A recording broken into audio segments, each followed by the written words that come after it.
ज्ञान the treasure में आपका स्वागत है।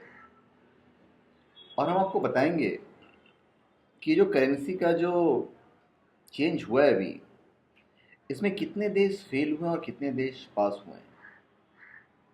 कि सीधा सीधा करेंसी हटा दिया गया है, जो बड़े नोट हैं। बहुत सारे, हमारा हिंदुस्तान पहला देश ऐसा नहीं है। फिर भी हम आपको बताने जा रहे हैं कि कौन कौन से देश सक्सेसफुल हुए हैं और कौन कौन से देश विफल हुए हैं। ये कोई पहला मौका नहीं है जब किसी देश ने अपनी करेंसी में बदलाव किया हो। इस बदलाव के कारण अन्य देशों में भी कोहराम मचा हुआ है।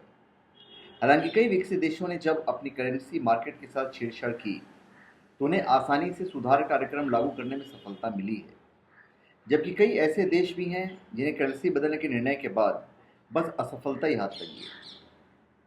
भारत अभी इन दोनों के मध्य की प्रक्रिया से गुजर रहा है। देखना यह है कि ऊंट किस करोड़ बैठता है। हमारे देश के लिए हम दुआ करेंगे हमारे फायदे में हो, हमारे हक में हो। और जहाँ तक हमने नोट डाउन किया है, मोदी जी की कोई से भी प्लानिंग हमेशा सक्सेसफुल रही, तो हमारा देश, हमारे लोग 100% सक्सेसफुल होंगे। अभी हम आपको बताने वाले हैं कौन कौन से देशों ने सफलता पाई है। सबसे पहले हम आते हैं इंग्लैंड। 1971 में इंग्लैंड ने अपनी करेंसी के साथ बड़ी छेड़छाड़ करते हुए रोमन काल से चले आ रहे सिक्कों को हटाने के लिए पाउंड में दशमलव पद्धति लागू की थी।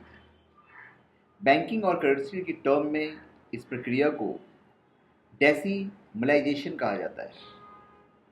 इस प्रक्रिया को लागू करने के लिए इंग्लैंड सरकार ने सभी बैंकों को 4 दिन का वक्त दिया, जिससे नई करेंसी को पूरे देश में पहुंचाया जा सके। इस दौरान देश के सभी बैंक बंद रहे।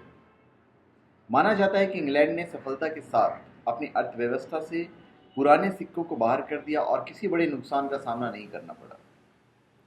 फिर है यूरोपीय यूनियन। इसके बाद यूरोप में करेंसी में बदलाव का दूसरा मौका आया जनवरी 2002 में, जब यूरोपियन यूनियन के 11 देशों ने नई यूरो करेंसी लागू की। बाद में 12वें देश ग्रीस ने लागू किया। हालांकि यूरो का जन्म 1999 में हो चुका था और ये सभी देश 3 साल तक इस नई करेंसी को लीगल टेंडर घोषित करने के लिए तैयारी कर रहे थे। यह एक सोची समझी रणनीति और लंबी तैयारी का नतीजा था कि यूरोप के इन 12 देशों में नई करेंसी को सफलता के साथ लॉन्च कर दिया गया। उस समय पुरानी मुद्रा को हालांकि एक समय तक यूरो में बदलने की मंजूरी दी गई थी, ताकि लेन देन में सुविधा बनी रहे। अभी हम आपको बताते हैं कौन कौन से देश असफल रहे, उन्हें विफलता हाथ लगी। एक है सोवियत यूनियन। अपने आखिरी दिनों में सोवियत यूनियन के राष्ट्रपति मिखाइल गोर्बाचोव ने जनवरी 1991 में 1991 डी मोनेटाइजेशन की प्रक्रिया शुरू की। गोर्बाचोव का मकसद भी अर्थव्यवस्था से ब्लैक मनी बन चुके रूबल को बाहर करना था।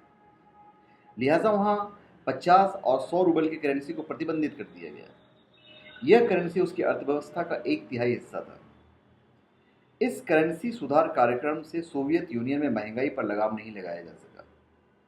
वहीं उदारीकरण और राजनीतिक और आर्थिक सुधार से पॉपुलर हुई गोर्बाचोव सरकार तेजी से अनपॉपुलर हुई और देखते ही देखते अगस्त आते आते सोवियत यूनियन विघटन का शिकार हो गया। फिर है उत्तर कोरिया। 2010 में उत्तर कोरिया ने एक बड़ा विमुद्रीकरण कार्यक्रम चलाया। तत्कालीन तानाशाह किम जोंग द्वितीय ने एक झटके में कालाबाजारी पर लगाम लगाने और अर्थव्यवस्था को काबू करने के लिए देश के सभी करेंसी की वैल्यू से 2 शून्य हटा दिए। यानी 1000 रुपये महज 10 रुपये रह गए और 5000 के नोट महज 50 रुपये की कीमत पर पहुंच गए। इस फैसले के साथ उत्तर कोरिया के सामने फसल खराब की दूसरी चुनौती सामने खड़ी थी। देश में गंभीर खाद्य संकट पैदा हो गया। चावल की कीमत आसमान छूने लगी। नतीजा यह हुआ कि तानाशाह को गलती के लिए माफ़ी मांगनी पड़ी और यह माफ़ी तानाशाह ने सरकार के वित्त मंत्री को मौत की सज़ा के साथ मांगी। फिर म्यांमार वर्मा। सैन्य शासन ने 1987 में एक झटके में फैसला लेते हुए देश की कुल करेंसी से लगभग 80% करेंसी को गैरकानूनी घोषित कर दिया। म्यांमार में जनता शासक ने भी प्रधानमंत्री मोदी की तरह यह कदम ब्लैक मनी और ब्लैक मार्केटिंग को लगाम लगाने के लिए उठाया था। इस फैसले का नतीजा यह रहा कि मिलिट्री शासन में पहली बार छात्रों ने जनता शासक के खिलाफ विरोध प्रदर्शन शुरू कर दिया। यह विरोध प्रदर्शन 1 साल तक चलता रहा और फिर सरकार ने बड़ी बर्बरता के साथ इसका दमन कर दिया। अंतिम नतीजा यह रहा कि प्रदर्शन कर रहे हजारों नागरिक सेना की गोलियों के शिकार रहे। हालांकि उसका पहलू यह भी है कि जिन देशों में नोटबंदी लागू हुई थी पूरी तरह, लेकिन भारत में केवल 1000 और 500 के नोट बंद किए गए हैं। 100, 50, 20 और 10 के नोट अब भी चल रहे हैं। तो अभी किन देशों ने करेंसी बदली तो वो भी मैं आपको बता देता हूँ। एक तो जिम्बाब्वे थी। वर्ष 2008 में जिम्बाब्वे अपनी मुद्रा की कीमत खत्म करने के बाद महंगाई की मार झेल रहा था और किसी को समझ में नहीं आ रहा था कि अब क्या किया जाए। इसके बाद जून 2015 में यहाँ के रिजर्व बैंक ने फैसला किया कि देश ने अब कई मुद्रा वाले सिस्टम को अपना लिया है। वर्ष 2009 में जिम्बाब्वे ने मुद्रा को डॉलर में बदल दिया। ऐसे में ज़रूरी हो गया था कि जिम्बाब्वे की डॉलर यूनिट को कई मुद्राओं में बदला जाए।